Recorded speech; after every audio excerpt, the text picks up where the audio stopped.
اللہ نے حضرت محمد صلی اللہ علیہ وآلہ وسلم کو تمام کائنات کے لیے آخری نبی اور ہادی بنا کر مبعوث کیا تاکہ تمام مخلوقات تک پیغام حق پہنچایا جا سکے۔ تمام انبیاء کرام سے اللہ نے وحی کے ذریعے کلام کیا۔ نزول وحی ایک مخصوص اور غیر معمولی کیفیت ہوتی ہے جس کا ادراک عام انسان نہیں کر سکتے۔ یہ عظیم منزلت پر فائز نبیوں سے رابطہ کا ایک خاص طریقہ الہی تھا۔ وحی کے معنی کلام اور خطاب کرنے کے ہوتے ہیں، یعنی اللہ کا اپنے نبیوں کے طرف نازل فرمانا۔ نزول وحی کے صورت میں اللہ اپنے پیغمبروں سے براہ راست کلام فرماتا ہے یا کسی خاص فرشتے کو فرد تادہ بنا کر بھیجتا ہے۔ لہٰذا گزشتہ نبیوں کی طرح اللہ نے امام الانبیاء حضرت محمد صلی اللہ علیہ وآلہ وسلم کی طرف پہلی وحی کا آغاز کیا اور انہیں عظیم کام کے لیے منتخب کیا۔ رسول اللہ صلی اللہ علیہ وآلہ وسلم پر وحی کا آغاز سچی خوابوں سے ہوا۔ جو خواب آپ رات کو دیکھتے اس کی تعبیر صبح کے اجالے کے مانند سامنے آ جاتی۔ جب آپ صلی اللہ علیہ وآلہ وسلم 40 برس کے ہوئے تو دنیا سے دل اب گیا اور آپ مکہ کے پہاڑوں پر گوشہ نشین ہو گئے۔ وہاں آپ خلوت میں کئی راتیں عبادت میں گزارتے، پھر توشہ لینے گھر آتے اور واپس ان غاروں میں چلے جاتے۔ ماہ رمضان کی ایک رات جب آپ غار حرا میں ذکر و فکر میں مشغول تھے تو آپ پر پہلی وحی کی ابتدا ہوئی۔ حضرت جبرائیل علیہ السلام آپ صلی اللہ علیہ وآلہ وسلم کے پاس حاضر ہوئے اور کہنے لگے کہ اے محمد پڑھو۔ آپ فرماتے ہیں کہ میں نے کہا کہ میں پڑھنا نہیں جانتا۔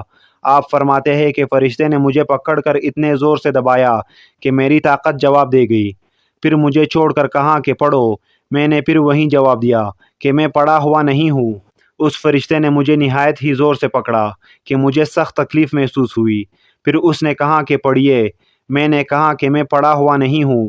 فرشتے نے تیسری بار مجھے پکڑا اور تیسری مرتبہ پھر مجھ کو دبایا، پھر مجھے چھوڑ دیا اور کہنے لگا کہ پڑھیے اپنے رب کی نام کی مدد سے جس نے پیدا کیا اور انسان کو خون کی پٹکی سے بنایا۔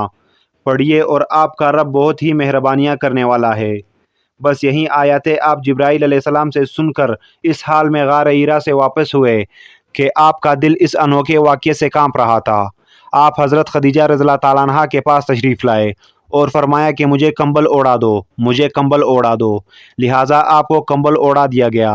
جب آپ صلی اللہ علیہ وآلہ وسلم کا ڈر جاتا رہا تو آپ نے اپنی زوجہ حضرت خدیجہ رضی اللہ تعالیٰ عنہ کو تفصیل کے ساتھ یہ واقعہ سنایا اور فرمانے لگے کہ مجھ کو اب اپنی جان کا خوف ہونے لگ گیا ہے۔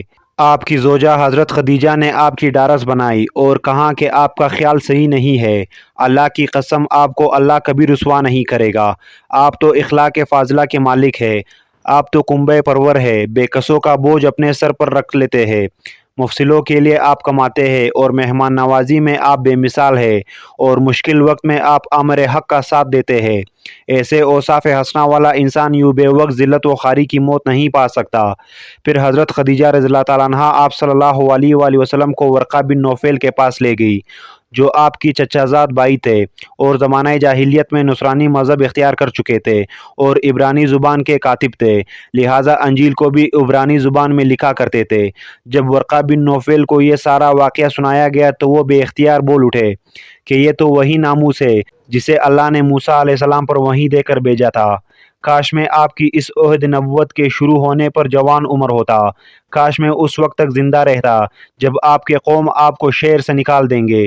رسول اللہ صلی اللہ علیہ وآلہ وسلم نے یہ سن کر تعجب سے پوچھا کہ کیا وہ لوگ مجھے نکال دیں گے؟ ورقہ کہنے لگے جی ہاں، یہ سب کچھ سچ ہے۔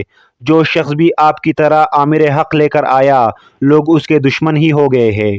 اگر مجھے آپ کی نبوت کا وہ زمانہ مل جائے تو میں آپ کی پوری مدد کروں گا۔ مگر ورقہ کچھ دنوں کے بعد انتقال کر گئے۔ حارث بن حشام نامی شخص نے نبی صلی اللہ علیہ وآلہ وسلم سے سوال کیا کہ یا رسول اللہ آپ پر وحی کیسے نازل ہوتی ہے؟